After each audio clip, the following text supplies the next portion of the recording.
Hello everyone, and welcome to AccuStrata's presentation on new generation in situ process control of chemical composition of compound materials and alloys during PVD process.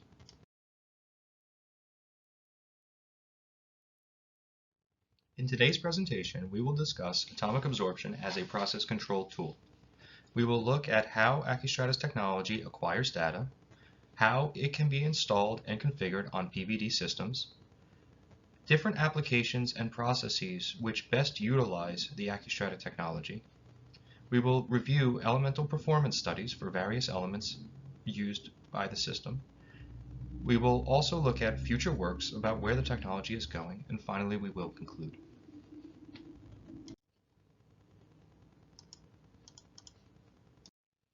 Atomic absorption is traditionally used as an analytical chemistry technique for the identification of small amounts of elements.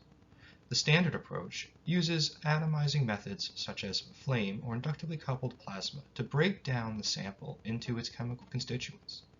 Then, elemental-specific light, which is often produced using a hollow cathode lamp, is traversed through the atomized material. The amount of light that is absorbed by the elements can then be related to the concentration of those elements in the sample. PVD processes often involve the atomizing process just by nature of the process itself. Therefore, all we need is a hollow cathode lamp and a detector to identify trace amounts or even large amounts of elemental composition. Using these principles, AccuStrata has developed the atom system. The atom system is a completely fiber optic based solution that is enabled by the use of fiber optic switches.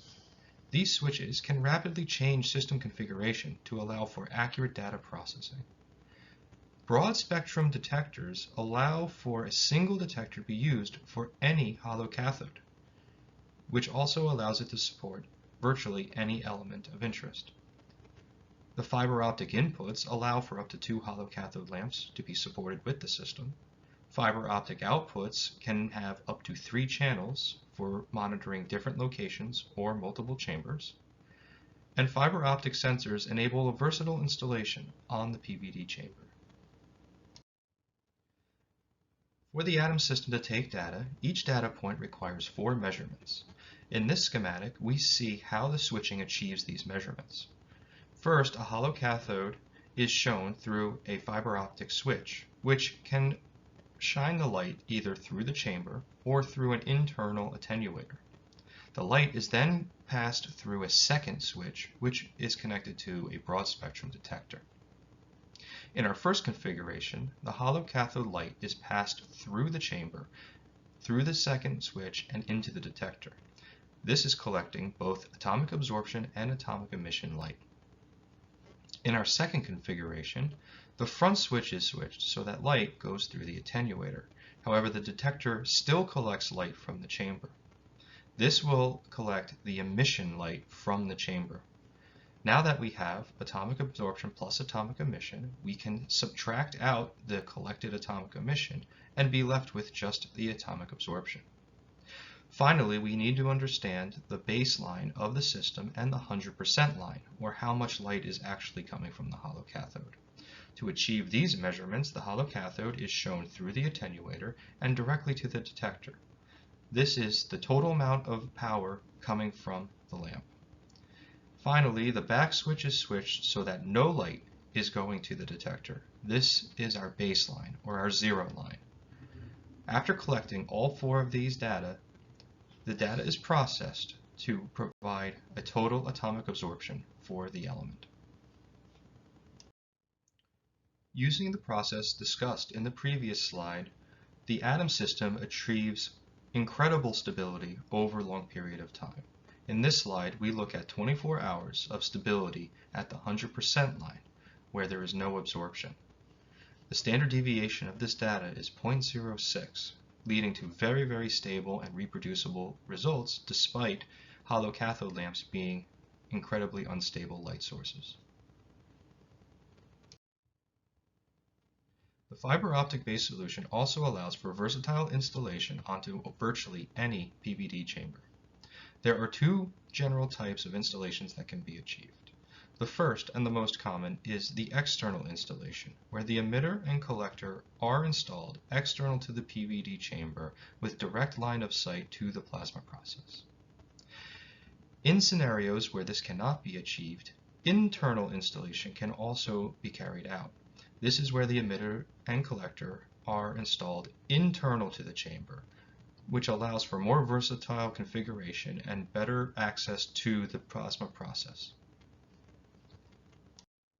On this slide, we show some real installations of the atom system.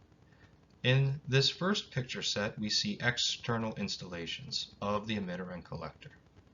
In the second set of pictures, we see internal installations. In the third, we show that we can even achieve periscopic installations where light is bounced off of two retroreflecting mirrors from one emitter to the collector. We can even help reduce the amount of deposition on the optics by using honeycomb baffles. While the atom system has been validated on magnetron sputtering and E-beam evaporation, the system can be utilized on virtually any PVD process. The system is especially useful for processes that involve complex multilayers and thin film structures, extremely thin multilayers, coatings with engineered interface layers, thin films and structures with gradient bandgap profiles, and opaque thin films, non-transparent coatings, and alloys. These types of complex thin film manufacturing processes are incredibly prevalent across application spaces, but are especially valuable in applications such as X-ray and EUV lithography, next-generation semiconductor deposition, compound materials and wide bandgap semiconductors, high-entropy alloys and superalloys, R&D process development and process tuning, and generally process monitoring and control for predictive analytics. The fiber optic-based atomic absorption solution is incredibly versatile, allowing for users to measure the process even from within the chamber, allowing for users to measure only the regions where the process is occurring, and measure independent of substrate shape, orientation, and motion. The fiber optic-based emitter and collector also allows for easy installation into virtually any PVD chamber without retrofitting. Its configurable 3-probe solution allows for users to measure multiple positions within a single PVD chamber or multiple chambers simultaneously. With over 100 single-element and multi-element hollow cathodes, virtually any material can be monitored.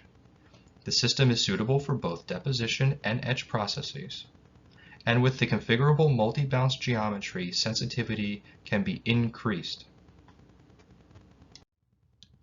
Now we will look at some validation data taken from the atom system. In this slide, we show how validation is achieved on any given element and chamber. First, an increment is chosen to increase the deposition rate and stepwise go to a maximum value. After a period of time, the power is shut off to make sure that the system always goes down to 0. This is completed all the way up and then half step down, followed by full increment decreases to allow us to evaluate for hysteresis within the data. On this slide, we see the validation data for molybdenum. Here we are showing that due to significant deposition on the optics, we are not achieving 0 absorption when the power is off. This absorption is due to deposition on the optics. Our system uses a characteristic of the hollow cathode, specifically the neon elemental lines, to correct for this deposition, bringing the system data back down to 0 absorption when the system is turned off. The validation data can be reduced to a linear curve, as is seen here for the yttrium deposition. In this data, we have taken the average of the plateau at each of the powers and plotted them on a linear curve. As you can see, the absorption and emission are dependent on power, but are not linearly dependent on power. This is useful for understanding the behavior of the absorption as it relates to target power. Using atomic absorption, we can even see individual elements within alloys. On the example in the left, we see nickel detection with a nickel-chromium target. Also, some elements are more noisy than others. As we can see in this data, nickel is very low on noise, whereas silicon is much higher on noise. The atomic absorption system is also very powerful for code deposition processes. In this data, we have two single elemental guns in a magnetron. One is aluminum and one is silicon.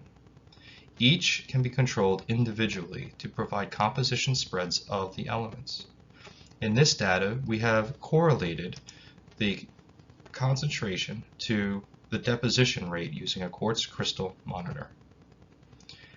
Here we can have a composition spread and understand how we have to adapt the power in real time to achieve specific compositions using atomic absorption. While there are no hollow cathodes for reactive gases, the atom system can still detect emission from these reactive gases. In this example, we see the data from the emission of oxygen, which is being reacted with titanium within a titanium oxide deposition process.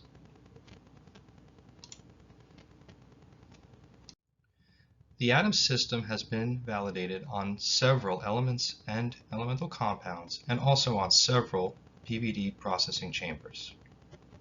Here is a list of the current validated elements, and we are continuing to add more and more as more customers ask for them. As we move forward with the atom system, we will be looking at how the energetics of the absorption and the emission can be used to determine film quality. We will also be looking into utilizing a dedicated reference light as opposed to the neon line from the hollow cathode to help better correct for deposition. We will also be looking at how to increase data acquisition rates by improving component quality. We will also continue to be validating new elements and continue to validate on new PVD processes. Thank you for taking the time and listening to AccuStrata's presentation on the atomic absorption system for PVD process control. If you would like to learn more about the system, please contact AccuStrata. Thank you.